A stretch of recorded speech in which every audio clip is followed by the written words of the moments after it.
बुखारी साहब, 2 दिन कबल ख्वाजा आसिफ साहब ने एक निजी टीवी चैनल के एक प्रोग्राम के अंदर एक ऐसी स्टेटमेंट दी जो कि काफ़ी कंट्रोवर्शियल हो गई है। उन्होंने कहा है कि आज़ाद कश्मीर जो है वो रावला कोट तो नहीं है और रावला कोट वालों को मैं लंबा चौड़ा कश्मीरी नहीं मानता। जी बुखारी साहब, first of all I will take your comment on this. देखिए, पहली बात तो ये है कि ये उनकी जाती राय थी एक प्राइवेट प्रोग्राम में। This is not the government stated policy. जिस तरीके से आज हमने रिएक्शन देखा है वो ऐसे लग रहा है जैसे ये हुकूमत की पॉलिसी जो है वो उसने बयान की है।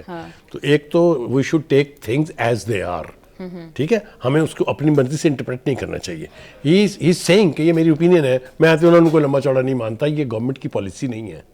गवर्नमेंट की पॉलिसी अगर ये होती तो फिर वो उनके साथ नेगोशिएट तो ना कर रहे होते ना, 35 पॉइंट के ऊपर एग्रीमेंट तो ना होता ना। जो कश्मीर अवामी एक्शन कमेटी है उसके और हुकूमत के बीच मुज़ाकरात होते रहे ना। 38 पॉइंट थे जिसमें 35 पर अमल हो चुका, 3 रह गए हैं। तो अगर ये पॉलिसी होती जो ख्वाजा आसिफ से मंसूब किया जा रहा है बयान, तो फिर उनको मुज़ाकरात करने की जरूरत तो नहीं थी। लेकिन बुखारी साहब, फिर इस पर जो क्रिटिसिज्म आ रहा है वो भी काफी लंबा चौड़ा है। जैसा मैंने कहा कि एक मिनिस्टर को और ख़ास तौर से डिफेंस मिनिस्टर को बहुत नाप तोल के गुफ्तगू करनी चाहिए। ये अनगार्डेड गुफ्तगू तो है, इसमें तो कोई दो राय नहीं है। मेरा सिर्फ कंटेंशन ये है कि this is not the government stated policy. ठीक है, अगर ये गवर्नमेंट स्टेटेड पॉलिसी होती तो गवर्नमेंट उनके साथ एंगेज ना कर रही होती बातचीत करने के लिए। लेकिन बुखारी साहब, बिलावल भुट्टो जरदारी साहब तो इस तक चले गए हैं कि वो इस्तीफे का मुतालबा कर रहे हैं। तो बिलावल भुट्टो जरदारी साहब ख्वाजा आसिफ साहब की स्टेटमेंट के ऊपर क्या रिएक्शन दे रहे हैं वो जरा देखिए। ये जो आग जो लगा हुआ है कश्मीर में, ये एक वो वाकई वजीर का बयान ने उस आग को बुझाने के बजाय ऐसा है कि उस आग पे तेल लगाया जाए। ऐसा वजीर आज तक कैबिनेट में मौजूद क्यों है जो ये अल्फाज कह सके और फिर पीछा नहीं हटते कि रावला कोट के कश्मीरी कश्मीरी नहीं है? ये कैसे मुमकिन है कि हम ये बर्दाश्त करें कि हम अपने जेब में 12 सीटें लेकर आते हैं, इस मुल्क का वजीर दिफा ऐसे बात करे? वो वजीर आज तक वजीर है, माफी मांगने के लिए तैयार नहीं। मेरा रिक्वेस्ट है वजीर आजम साहब कि वो अपना कैबिनेट को कंट्रोल करें। वजीर आजम साहब must have authority to control his team. कहने के सियासी हल निकालना चाहिए। देखिए, बिल्कुल निकलना चाहिए सियासी हल। मैं बिलावल भुट्टो जरदारी की इस बात से भी इत्तफाक करता हूं कि मौलाना फजल रहमान साहब ने जो ऑफर की है उसको मौका देना चाहिए। मौलाना फजल रहमान साहब को उनसे बात करनी चाहिए on behalf of the government with full mandate. हम जो कॉन्फ्लिक्ट रेजोल्यूशन के बारे में तो आप दो राय रख नहीं सकते ना। अपने लोग हैं, हमारे ही लोग हैं, वो बड़ी ज्यादती है उनकी ये कहना कि उनको कश्मीरी आप नहीं मानते, क्योंकि आपके मानने से थोड़ी कोई कश्मीरी होगा।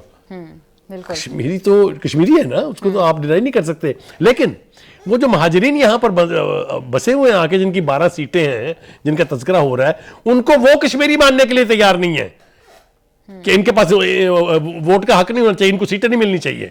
कमाल कंट्राडिक्शन है और कमाल की बहस तमहीज है जिसमें रियलिटी से हर पार्टी दूर हटती जा रही है। तो कहने का मतलब ये है कॉन्फ्लिक्ट रेजोल्यूशन होनी चाहिए, हुकूमत को बड़ा दिल करना चाहिए, अकोमोडेट करना चाहिए जो अपोजिशन की पार्टीज हैं उनको भी और जिनके साथ कॉन्फ्लिक्ट है उनको भी। लेकिन आप अपनी रवायात से नहीं हट सकते, आप अपनी कन्विक्शन से नहीं हट सकते, आप अपने कॉन्स्टिट्यूशनल प्रोविजन से नहीं हट सकते। बिल्कुल ठीक है बुखारी साहब। मौलाना फजलुर रहमान को भी और फिर कल हमने बात की थी बैरिस्टर गौहर साहब को भी खत लिखा गया है ज्वाइंट अवामी एक्शन कमेटी की जानिब से। तो ये लोग क्या किरदार अदा कर सकते हैं? देखिए, किरदार तो कोई भी अदा कर सकता है अगर आपकी नीयत ठीक हो, अगर आप पाकिस्तान की कॉज को सामने रख के किसी भी कॉन्फ्लिक्ट की तरफ बढ़े तो बेहतरी का रास्ता तो निकल सकता है। वो चाहे बैरिस्टर गौहर हो, चाहे मौलाना फजलुर रहमान हो, चाहे कोई हो। तो कहने का मतलब ये है एलाई हो के आप इस तरह का कॉन्फ्लिक्ट अंदर बैठ के तय कर लें instead of on the floor of the house. तो कहने का मतलब ये है कि एक तरफ आप आज़ाद गिलगित बल्तिस्तान में भी ऑलमोस्ट इत्तेहादी हुकूमत बना रहे हैं, मरकज़ में भी इत्तेहाद में बैठे हुए हैं। तो अगर हुकूमत गलत कर रही है तो उनको अंदर बैठ के बताएं कि भाई ये ना करें। तो अगर इसके ऊपर पॉइंट स्कोरिंग होगी तो कोई इशू रिजॉल्व नहीं होगा। इस बयान से क्या दरार पड़ सकती है? देखिए, दरार पड़ने के तो मकामात कई आए ना। अभी बजट के हवाले से आपको याद नहीं है क्या हुआ है, बहुत बड़े बड़े इश्यूज के ऊपर। लेकिन दोनों के इंटरेस्ट में ये है कि ये इत्तेहाद चलना चाहिए। पाकिस्तान के इंटरेस्ट में भी यही है कि ये इत्तेहाद चलना चाहिए और अपोजिशन को ऑन बोर्ड लेने के हक में मैं हमेशा से रहा हूँ। हुकूमत को चाहिए कि अपोजिशन को ऑन बोर्ड जरूर ले। ख्वाजा आसिफ साहब अपोजिशन को मिसाक जमहूरियत की दावत देते हुए क्या कह रहे हैं वो जरा देखिए। हमारे पार्लियामेंट्री निज़ाम को और सियासत को जितना इमरान खान ने नुकसान पहुंचाया है, पिछले 78 साल में किसी शख्स ने इतना नुकसान नहीं पहुंचाया। कॉन्स्टिट्यूशन को जितना नुकसान और जमहूरी रवायात को जितना नुकसान उस शख्स में और बाकी उसकी ताबेदारी में इन लोगों ने भी हमें नुकसान पहुंचाया है। क्या क्या नहीं इन्होंने अपोजिशन में किया और क्या क्या नहीं हुकूमत के दौरान जो है इन्होंने हमारे साथ किया। आए माजी को वो भी करेक्ट करें, हम भी अपने माजी को करेक्ट करने। जी बुखारी साहब, मेरे ख्याल से सबसे अच्छी बात यह है कि उसने कहा हमसे भी गलतियां हुई हैं, यानी उसने अपने आप को फरिश्ता डिक्लेयर नहीं किया है। उसने कहा कि आए माजी को भुलाएं। आप जब तक माजी को नहीं भूलेंगे आप आगे बढ़ ही नहीं सकते हैं। मिसाक जमहूरियत की बात पहली दफ़ा नहीं हुई है, ये सबसे पहले ये टर्म कॉइन की थी आसिफ अली जरदारी ने। और मैं समझता हूँ कि इस इस्तिलाह में बहुत सारी गुंजाइश है कि आप अपने इख्तिलाफात भुला दें, आप मुल्क की तरक्की के लिए मिलकर काम करें, आप पार्लियामेंट का निज़ाम इफ़ेक्टिवली चलाएं जिसकी हर शख्स ख्वाहिश करता है।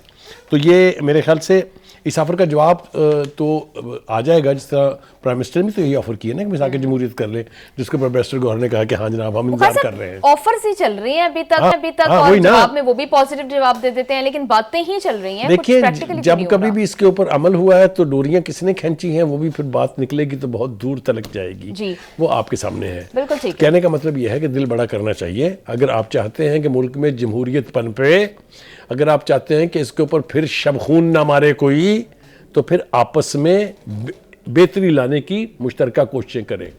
हुकूमत की नाराबाजी से या सिर्फ ऑफर से, आपके डिनायल मोड में होने से कोई मसला हल होने नहीं जा रहा। ठीक है बुखारी साहब, खालजा साहब जो हैं वो एक तरफ तो ये भी कह रहे हैं कि ये लोग अनडेमोक्रेटिक हैं और इन्होंने सबसे ज़्यादा पाकिस्तान को नुकसान पहुंचाया है, तो फिर इसके साथ मुज़ाकरात आगे कैसे बढ़ेंगे, बातचीत कैसे होगी? तो इसके साथ बातचीत कैसे होगी कि ये सब चोर हैं, ये सब डाकू हैं? तो बिल्कुल लैक ऑफ ट्रस्ट दोनों साइड पर है। तो मतलब ये कि दोनों को यही वो क्या कह रहे हैं, वो कह रहे हैं लेट अस करेक्ट आवरसेल्व्स। हम भी करेक्ट करते हैं, आप भी करेक्ट कीजिए, आगे बढ़ते हैं। यही एक रास्ता है। मैं बता रहा हूँ नुकसान और ज्यादा हो जाएगा। हुकूमत रहे या ना रहे इससे मेरा और आपका कोई ताल्लुक नहीं है, लेकिन अगर पॉलिटिकल क्याओस होगा मुल्क की तरक्की का अमल रुक जाएगा। क्या कोई चाहेगा ये कि मुल्क की तरक्की का अमल रुक जाए? ये जिम्मेदारी हमारे सियासतदानों की है। वो अपनी ज़ाती अना से ऊपर उठें, पार्टी पॉलिटिक्स से सर ऊंचा करें और फिर एक कॉमन अप्रोच अपना के जमहूरियत की टाइम ऑन है। What could be the first step quickly? First step is they should sit together and start talking. That is it. बिल्कुल ठीक है बुखारी साहब, thank you so much sir for your analysis.